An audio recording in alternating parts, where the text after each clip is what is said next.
Assalamualaikum warahmatullahi wabarakatuh. Berjumpa kembali bersama saya Bapak Arif Haliman di mata pelajaran Sistem Pengapian atau Pemeliharaan Kelistrikan Kendaraan Ringan. Apa kabar semuanya? Semoga selalu dalam lindungan Allah, selalu sehat. Oke, baiklah, pada pagi hari ini alhamdulillah kita bisa bertemu kembali di kegiatan pembelajaran jarak jauh atau online, yang mana pada pagi hari ini adalah pertemuan yang pertama di materi sistem pengapian yang akan membahas seputar mendiagnosis kerusakan sistem pengapian konvensional. Tapi sebelum kita melanjutkan pembahasan, marilah kita berdoa terlebih dahulu menurut agama kita masing-masing. Berdoa mulai.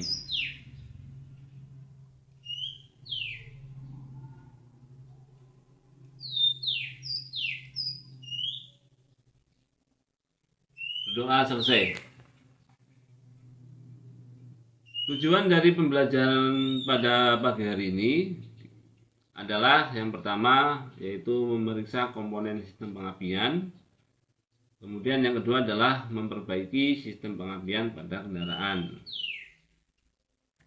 Adapun subkompetensi yang akan dipelajari di materi sistem pengapian yaitu yang pertama adalah pengertian mendiagnosis, kemudian sistem pengapian konvensional, yang ketiga sistem pengapian elektronik, yang keempat perawatan sistem pengapian, yang selanjutnya memeriksa kerusakan sistem pengapian, dan yang terakhir adalah memperbaiki kerusakan sistem pengapian. Kita langsung saja bahas materi yang pertama yaitu pengertian mendiagnosis sistem pengapian. Pengertian mendiagnosis yaitu intinya adalah kalian menganalisa terlebih dahulu penyakit apa yang menyebabkan sistem pengapian mungkin tidak bisa bekerja.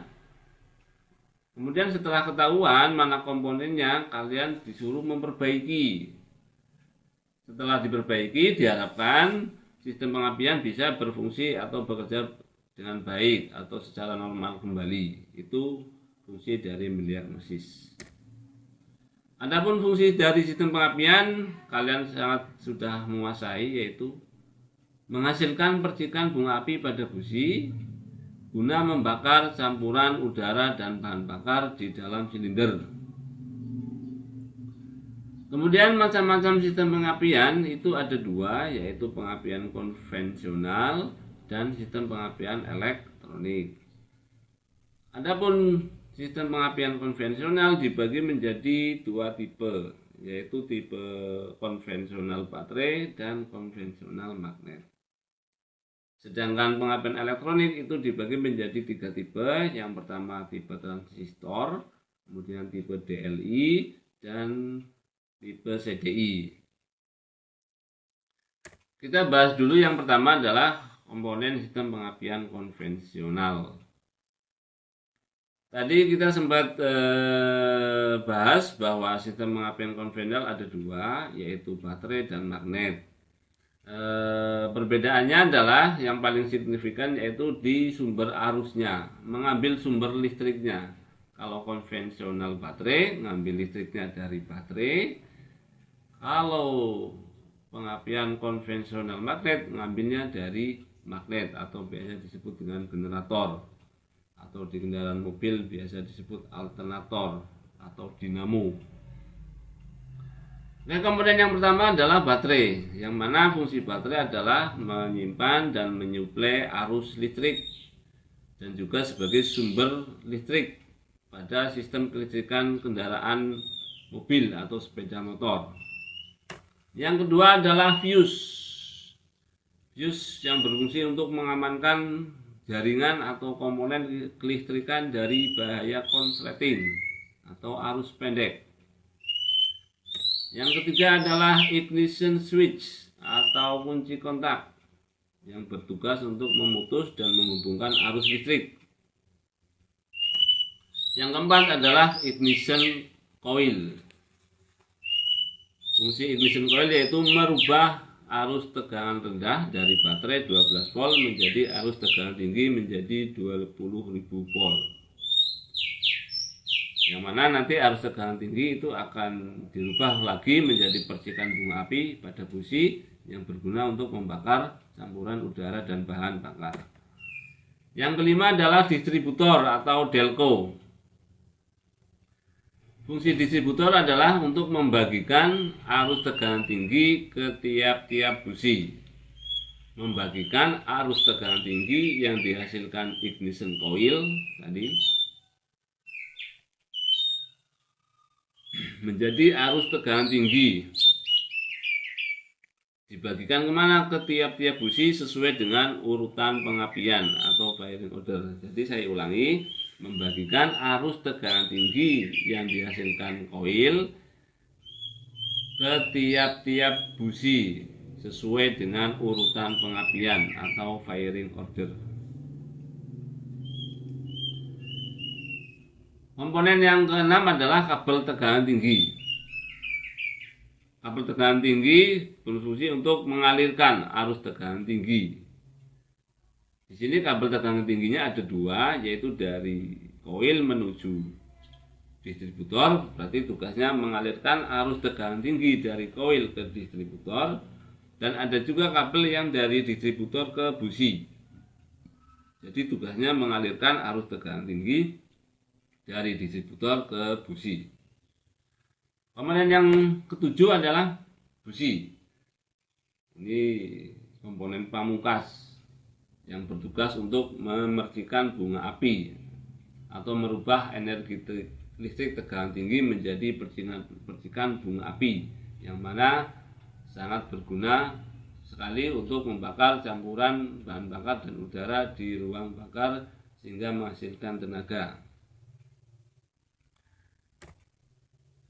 Kemudian komponen yang selanjutnya adalah distributor. Di sini distributor mempunyai komponen sendiri lagi untuk supaya menambah kinerja distributor dengan baik.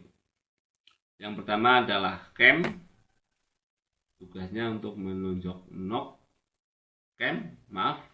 Tugasnya untuk menonjok platina supaya membuka sehingga arus dari primer ke massa platina terputus, yang menyebabkan percikan bunga api pada busi terjadi. Kemudian yang selanjutnya adalah platina. Platina berfungsi memutus dan menghubungkan arus listrik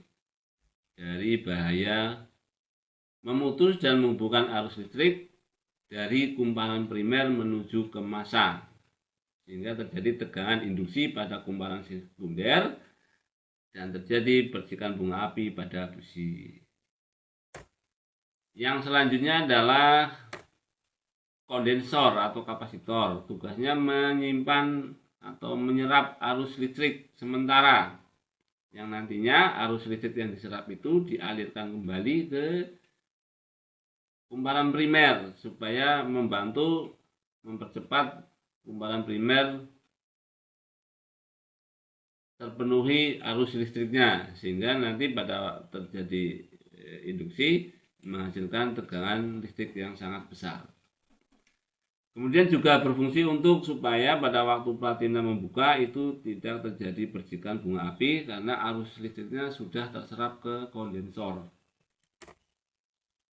Yang selanjutnya adalah centrifugal governor advancer, bertugas untuk memajukan dan memundurkan saat pengapian. Maksudnya adalah memajukan dan memundurkan saat dipercikannya bunga api pada busi.